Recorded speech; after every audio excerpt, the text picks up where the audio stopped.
Comrade chairpersons of the meeting, what a delightful pair. We have two councillors, TJ and Comrade Harty. All of the comrades on the platform, General Secretary, big up yourself. Yeah, man. Enough love and thing every time. Comrades, workers, warriors, foot soldiers, supporters, when me come in a Black River tonight, me say turn Orange River, PNP, come down bank to bank in a Black River.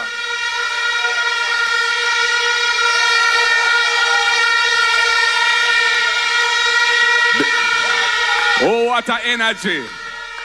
Oh, what a joy. Oh, what a beauty I see before my eyes. I am so proud of where our party is reached as we march on to progress. Comrade, time come and time will come because the PNP is now an unstoppable force in this land of Jamaica. People want change. People want progress. They want to see better in their lives. And it is the People's National Party that is going to deliver that change.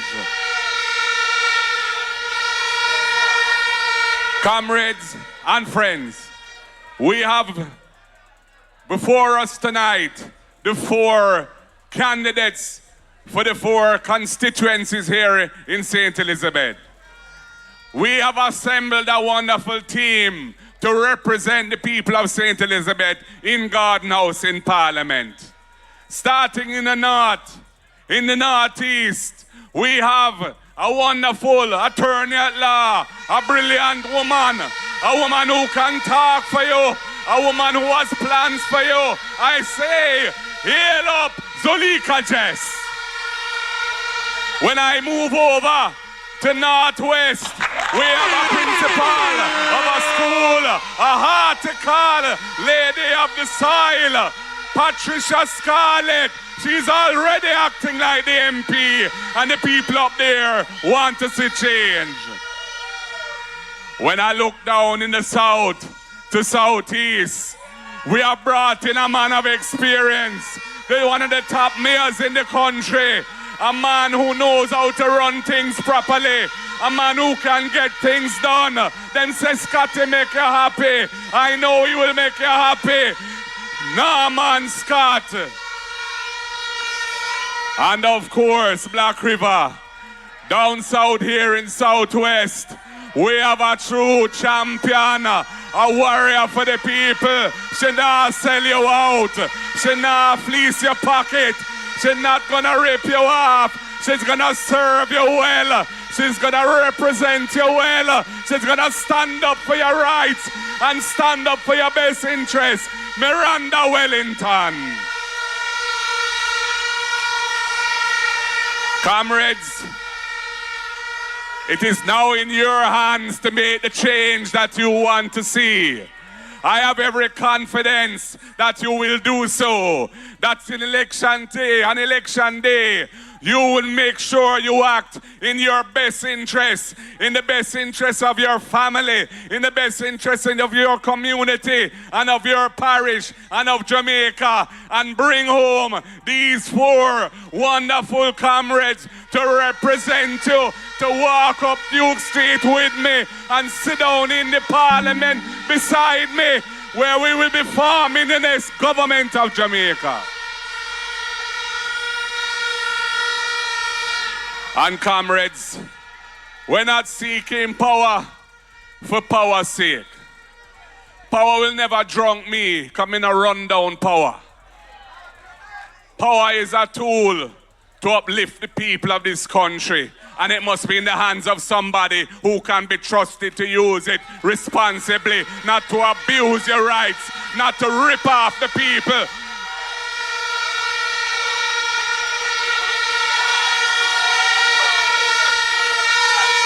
That is why, comrades, we have had to be standing up for the people in so many ways. We've had to stand up to prevent the abuse of states of emergency when they were using it like confetti and detaining thousands of youths and putting their life through hell and making them lose their work and criminalizing them in many instances. And we said, no, that is not the purpose of the state of emergency. It is in the Constitution to protect the state from being subverted in a crisis. It is not a new form of curfew or a new policing tool. And we took them to court. And we stood up in Parliament and stopped it from being extended. And the court agreed with us. And the court ruled that it was unconstitutional. And that every single one of the over 25 states of emergency declared because of Andrew Holness were null and void, illegal and unconstitutional.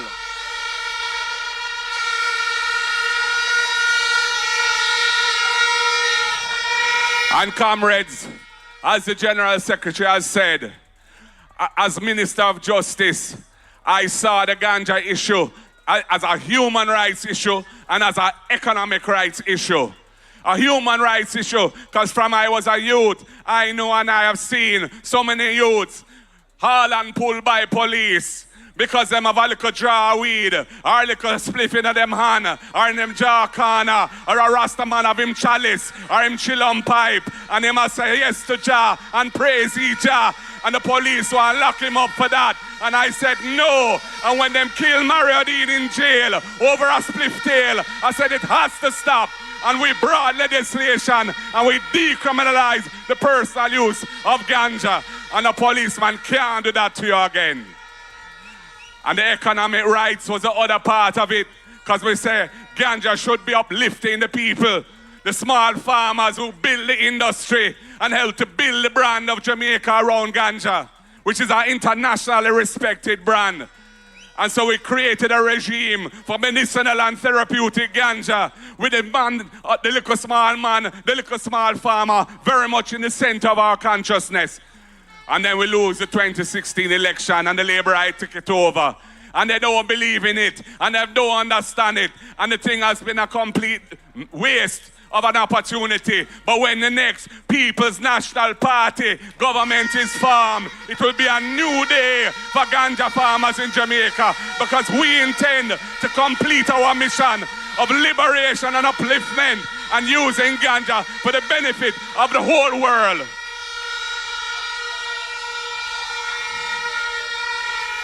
Comrades, our platform is built on addressing the real issues affecting the Jamaican people. We realize that our educational advancement is being undermined because so many of our children are not attending school 5 days a week.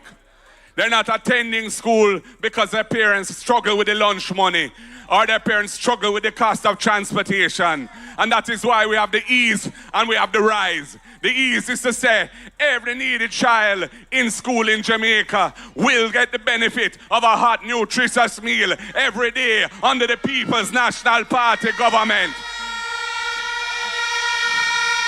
We're going to spend $9 billion a year more to make that happen. And most of that money will be spent with our farmers, because it's our farmers who are going to produce the food to feed our children in this country, and they can learn. And we have the right program because we recognize that the cost and availability of transportation is a real hindrance to many, many parents. And for those, we have 20,000 families that are going to benefit from our RIDE program when we roll it out. $500 per day, $2,500 per week, $10,000 per month for that family to help cover the cost of transportation. So yes, we want a bus system. We want safe buses. We want reliable buses. But buses alone can't do it, because we know the terrain of Jamaica, where it's up and down, enough bad road. So we have to have a proper plan that can reach each and every one. And that is what the PNP plan will do, because we want to make Jamaica move forward, and all our children must have the opportunity. That's why we come with the First in Family program. We realize that education is the best antidote to poverty. And we don't want to see a situation where a family hands down poverty from one generation to the next. It's been going on for too long in this country. So we have the First in Family program. We're under the next PNP government. If you are the first person in your family ever to be attending university or college, the PNP government will give you a full scholarship to uplift you so you can pay it forward and uplift your brothers and sisters and your family members and take them out of poverty too. And then when it comes to the Student Loan Bureau, we're going to cap your monthly payment at an affordable percentage of what you actually earn. And if you're not, it's at a time when you're not working, we're going to suspend the obligation to pay so your credit record don't get spoiled up. We are thinking about the students of this country and young people, and we want to make it safe and attractive for them to invest in their own education, and the Student Loan Bureau will be reformed to achieve that.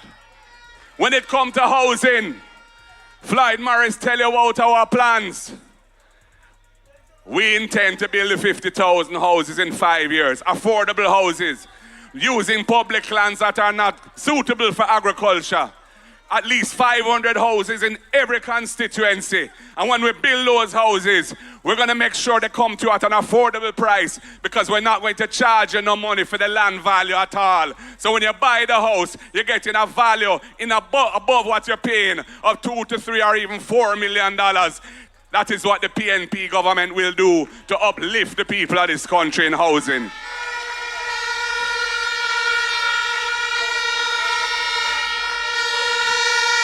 And we have the rent to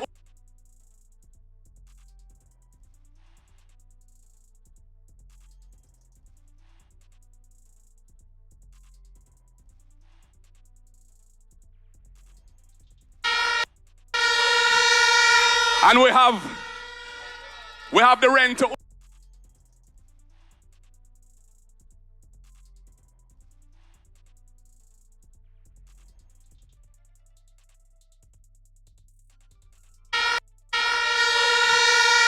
And we have the rent to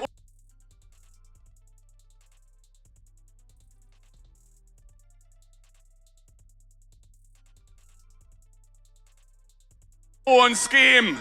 We have the rent to own plan, because we recognize that in buy the house, move from being a tenant to an owner and own your piece of. We recognize that the youths of this country are very, very talented in creative industries and cultural industries, whether it be musicians and players of instruments, singers and songwriters, sound engineers, artists who paint, people who make craft out of clay, craft out of wood, craft out of straw, people who produce graphics in the world of the internet and are influencers and so on.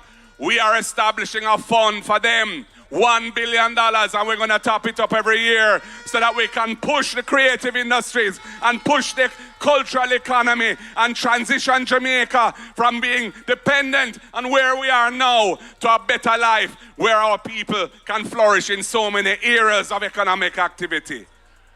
We need to create a strong economy in this country so that value can be created right here and wealth can be distributed fairly and equitably across the whole nation. That is what the People's National Party's economic policy is about. Right now, we have a Prime Minister who is Minister of Economic Growth and Job Creation. But what we are seeing is economic stagnation. And the youth's them future is in jeopardy. And we have to do something about it. That's why the PNP must come forth with our training programs, our education programs, our housing programs, our agricultural programs to make sure the economy is strong, fully integrated. We have the Agricultural Development Fund.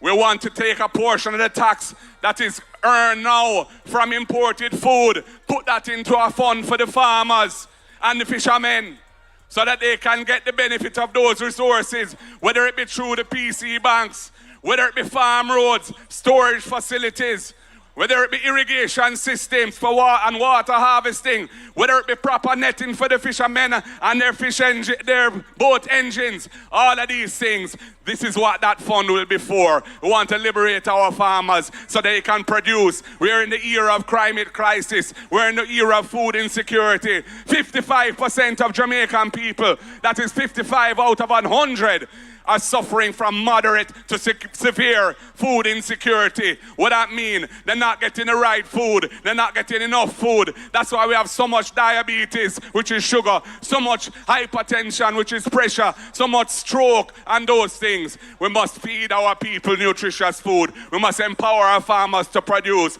and we can produce for our people here and many other countries around the world, because our food is the best food. We have the best yam, the best scallion, the best thyme, the best ginger, the best coffee, and of course so many other things, including the best ganja. Jamaica is known for that, and we must set our farmers free and liberate agriculture to be a mainstay of the economy. And you know, I am aware that there are some Jamaicans who are not interested in the politics, and they don't trust politicians. And they would like to see constitutional reform to make the system better. And I say to them, the next PNP government is going to take the issue of constitutional reform seriously. We're going to establish a process which involves civil society in all its forms in the center of the process. And we will not just confine ourselves to the things that were agreed between the parties 30 years ago. We will look at things like fixed election dates, because what is going on now with the uncertainty and how destabilizing it has been for business people, not to mention ordinary Jamaicans, we can see the merit in fixed election dates. Whether it be impeachment, to hold our public officials accountable, so that if them go on with hanky-panky or them beat a lady in a car park with a stool, they're not supposed to be able to come and run for no election. That is a disgrace on the Jamaica Labour Party and an offense to the women of this country.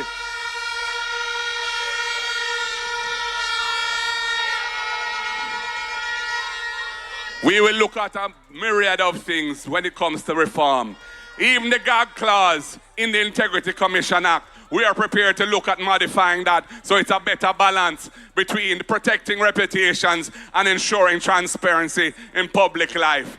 We are open to dialogue. We would like to see a better politics, a better system of governance, a more modern, uplifting form of running the country where everybody feels they can be part of it, because participatory democracy is a hallmark of the approach of the People's National Party. It has been that way from we were formed in 1938 by O.T. Fairclough and Norman Washington Manley and the other founders of the party, right through Michael Norman Manley, to P.J. Patterson, to Portia Lucretia Simpson Miller, to Peter David Phillips, right through. We have believed in those principles, and I and Marky G intend to be a practitioner, not just preaching, but practicing the word and the gospel of modern progressive politics to uplift Jamaica and set Jamaica free. Black River, you're running like an orange river tonight. Are you ready for the People's National Party? Are you ready for your four lovely candidates in St. Elizabeth? Are you ready for Marky G to be the next Prime Minister of Jamaica? You sound like you're ready. You look like you're ready. The vibes feels like you're ready. Power to the people. Power to the people. One love, comrades. The world